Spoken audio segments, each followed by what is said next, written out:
Системийг бодохын тулд өмнөх болгон дээр заасан аргуудаа шилжүүлье. Тэгэхийн тулд эхний тэгшлэлийг 4 үржүүлээд дараагийн тэгшлэлийг 3 үржүүлье. Эхний тэгшлийн гишүүн бүрийг 4 үржүүлвэл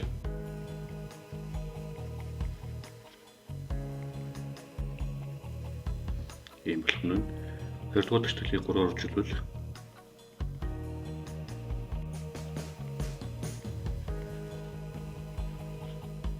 ийм бол.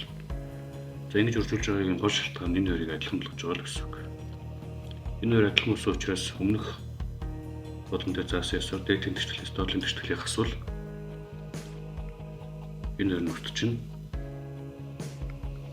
За тэгээд 8-ээс хасах нь 9-ийг буюу нэмэх нь 9-ийг болно. Хасахын нэмэх нь болно гэсэн үг. За 76-аас 48-ыг хасвал 28 болно. Тэнцвэр нэмний зүүн гар тал нь 17Y, баруун гар тал нь 28 болно.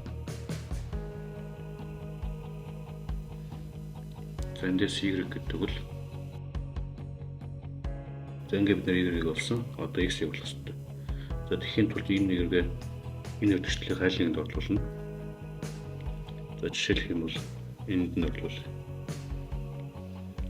Тэгвэл X-ээс хасах нь 3-ыг өрчих нь 17-ны 28 болно. 116.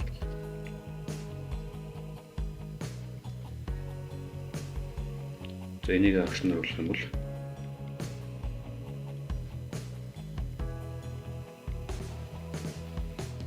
энэ болно. Тэгэхээр дөрөвт очих юм бол зүүн гарталтай X болно. Баруун гарталтай 4 дээр нэмэх нь.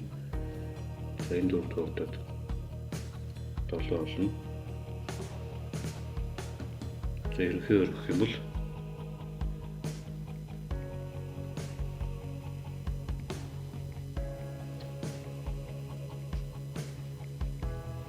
ийм төгсчихнэ.